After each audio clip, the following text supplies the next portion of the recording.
Right, Mr. Yeah. X, Cool. welcome. And so this is our new setup. I'm excited about our new setup. Yeah. So we figured out it's also important to have the short conversations because sometimes people are not trying to listen to an hour of this thing. You know, they might like it, they might be interested in it, but you don't want to listen to it for the whole hour to keep people engaged. Exactly. As well. So we want to speak about some of the most pertinent issues around fitness, around your goals in fitness. We want to speak about them in very brief, in very brief sessions like today's. But we think these are very important, and particularly today's one is very important for a lot of your athletes. And we call them athletes now. Yes. Okay. Tell us more, Mr. X, about your athletes. So we're preparing for the Deadly Dozen, which is soon, 12 days. 12 days out. So 12 days out. Deadly Dozen, 12 days out. So we're about to reach peak performance now. So meaning we're pushing for one more week. After that, it's more maintenance, recovery, and then getting ready for the competition. I've got 4 of my guys that will be participating. And then I've also got other people from outside that actually came in through them. That are also training with us now. But it's been weeks of speed endurance, very important because there's also a lot of running involved. 400 meters between. 400 meters in set. between. Each set, 12 different exercises. It's very taxing on the legs. So there's a lot of leg work. You bear crawling, you broad jumps are also there. So it's similar to high rocks. To high rocks in a way, yes. But I feel like there's a whole lot more going on in terms of your work, your legs and upper body as well. They incorporate a whole lot more upper body. It's 12 exercises as compared to the high rocks where there's 8. But they do more running, obviously. So this is almost half of what high rocks is doing in terms of running.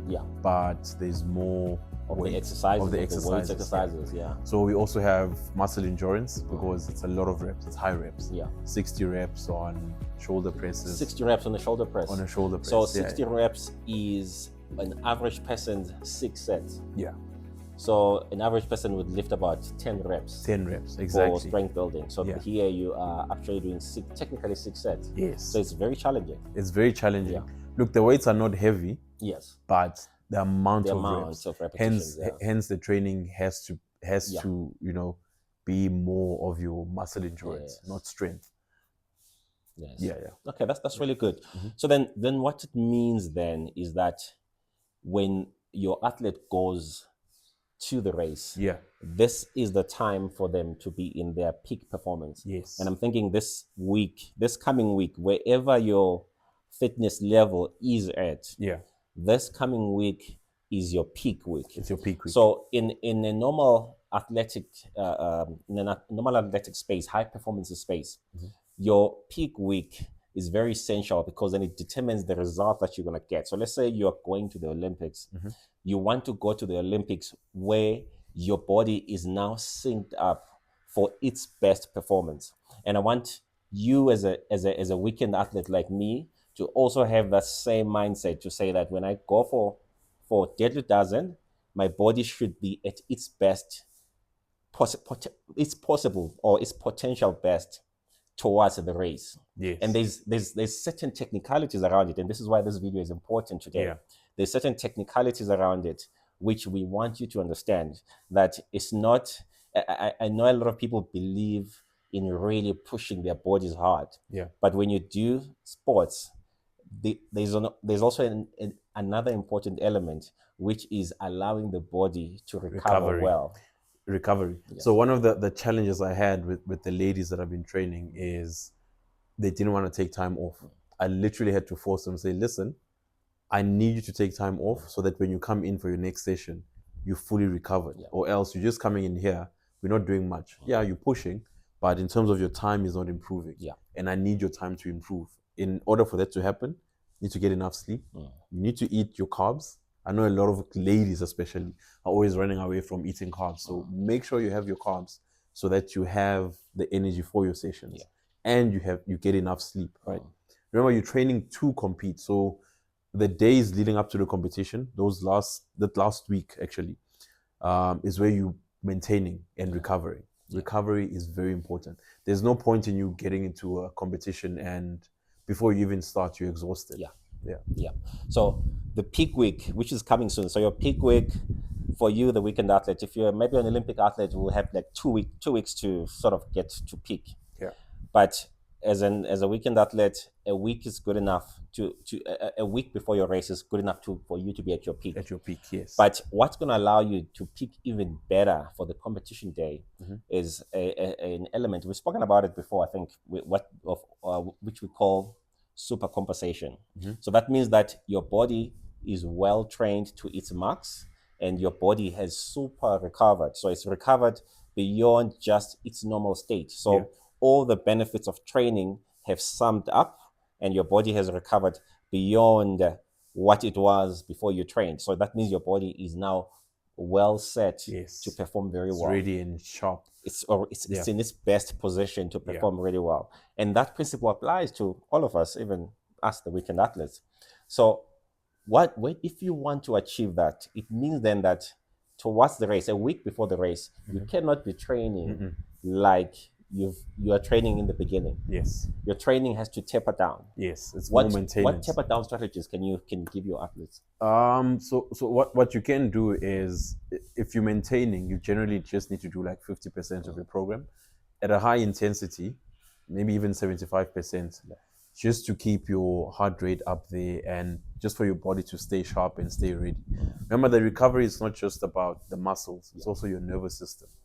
So that messes with your reaction time. You find that a lot of people think, okay, I'm sleeping and I'm taking a few days off, but your nervous system also needs that time to recover. So it's not just about your muscles.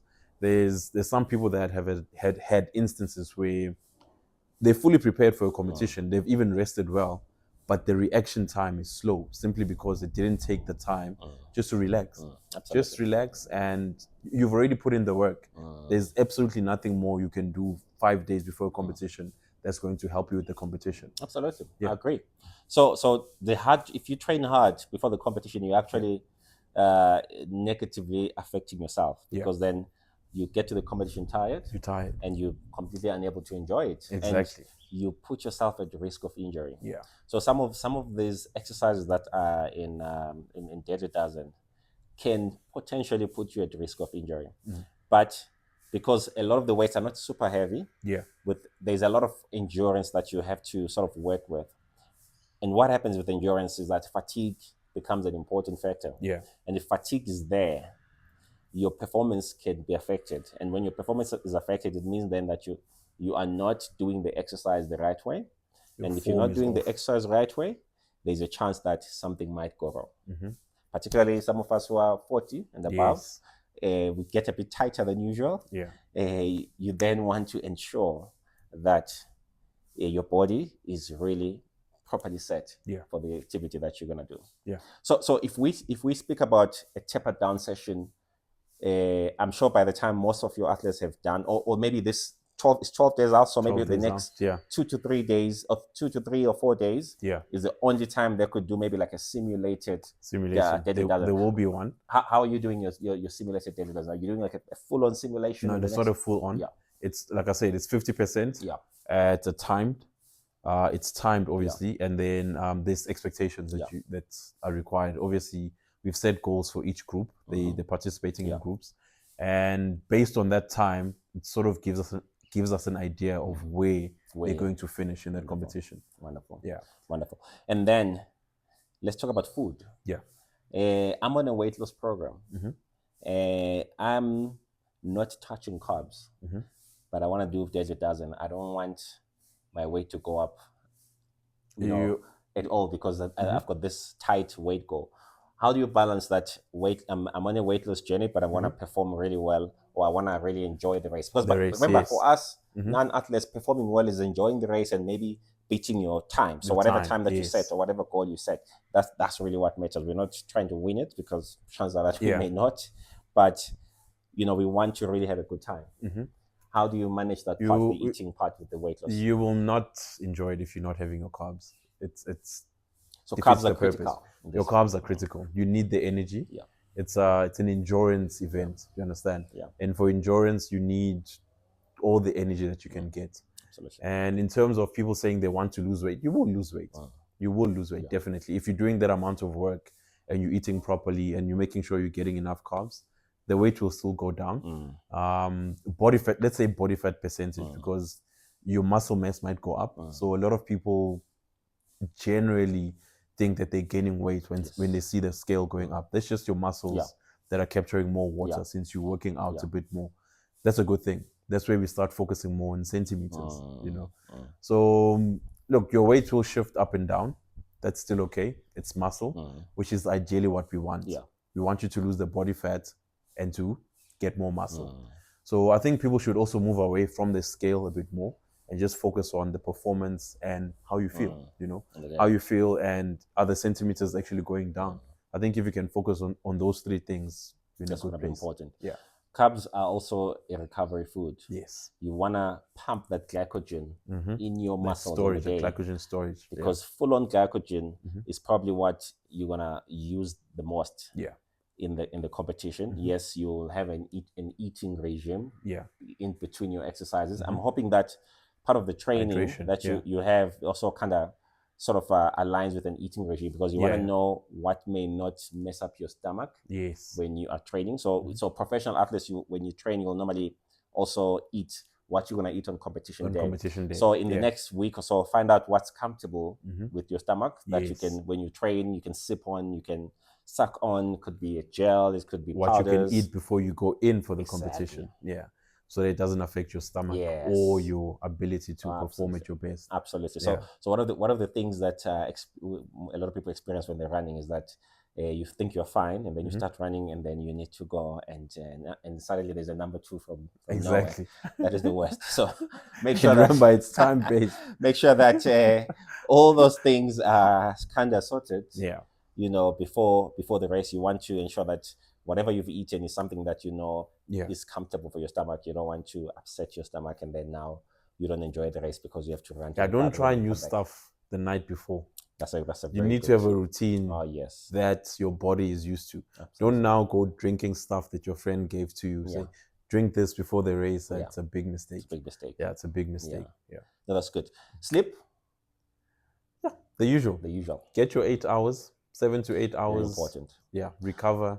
Very important. You know, have your central nervous system fully recovered, you're fully alert, you know, and ready to compete. Absolutely. Yeah. And when you talk about nervous system, most people don't understand it. Yeah. So your muscle, when we study your muscle in what we studied, your muscle is the functional part of your muscle is called a motor unit. Yes. And a motor unit is basically where your nervous system joins onto the muscle fiber. And how that structure of that motor unit is determines how well you coordinate the muscle and how much you are able to minimize the rate of which you are going to get fatigued. Yeah. So when you talk of nervous system, the muscle literally is directly connected to your nerves, to your brain. The brain has to control the muscle somewhere. And part of the adaptation of muscles when it comes to training is an improved number of motor units or an improved functionality of the motor units. So those things are going to be, your nervous system is as critical as possible for any performance when it comes to physical training. Yeah, absolutely. You'll find that even sometimes when you're emotionally not great, you might struggle to perform because there is that connection that is influenced by the brain, which can affect how well your nervous system recruits your muscles for whatever function you need to do. Hence, it's also important to note that not every session has to be 100%. Absolutely. Because your body needs that recovery time. So you sort of need to phase in sessions. You need to know when to work at 50%, when to work at 75%, and when to push at 100. You know, or else you're just constantly destroying yourself. Absolutely. And that's also not a good way of getting results. Absolutely. Yeah. Absolutely. So then we can then conclude and say, this coming week, if you want to train, have a hard session, you've left with about 3 days. Yeah. And then after that, we just taper maintaining. Down. Yeah. What's the basic guideline for tapering down? 50% or less of the usual effort. Of the usual effort. That's a great just maintain and stretch, mobility. Absolutely. You know, start coming down, start thinking about the competition. You know, you're already prepared for it.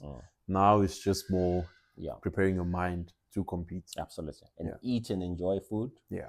Don't worry about weight loss goals now. Yeah. In fact, you might gain weight because your muscles are going to fill up Yes. with glycogen. Exactly. So you might get up to 2 or 3 kgs of weight depending on your body size. It's normal. It can be shed very quickly. So make peace. If you've got a weight loss goal and you think, this eating for data doesn't might affect my weight loss and goal. hydration. Very important. Just don't mind the weight for at least for this next week. While you're preparing for the race. I might be in it. Prepared. I just have a knee issue. That I need to monitor. Many years ago, I tore my meniscus, and I never did surgery, so I allowed it to recover on its own. But sometimes when my running mileage, like what's been happening in the past 3 weeks, when my running mileage is higher, I start feeling it, especially when I'm going up the stairs and doing squats, so I can feel this slight pain, like there's a part that's not well cushioned. So I need to monitor it well. It's swollen a little bit a couple of days ago, but it's a bit subsiding now. So I might be in day to dozen. I think I'm ready. I think you're ready. I love it. It's fine. So on Monday I'll do a simulated race. But just to see if I can really push the knee as much as I can. And let's see. Looking forward to it. It's X Inside Modern Wellness. These are going to be our consistent weekly. The short. We might even do them twice weekly, 3 times, depending on our time. Our short versions of our podcast where we address certain pertinent issues to keep you guys informed, and issues that are quite interesting in the business of wellness. There's a lot of things that have come up in the business of wellness that we're going to talk about, including smart shoes. Yes, and Nike has a smart shoe. Oh, is it? Yes. Didn't know that. Yes, we'll talk about it next week. It's really, really cool. All right. Inside Modern Wellness, Chief X, Billy. Thank you guys. We'll see you soon. Thanks for following us. Comment. Remember to comment, subscribe, like, share. All those things. Engage, guys. If you have any questions, we would also like to know. Yes. And we students at videography, so we're doing all the setups ourselves. And sometimes maybe we don't record as often because we're learning these things as we go along. But we'll be getting there. Definitely. Inside Modern Wellness, we out. Thank you. Thanks, guys. Cool. All right.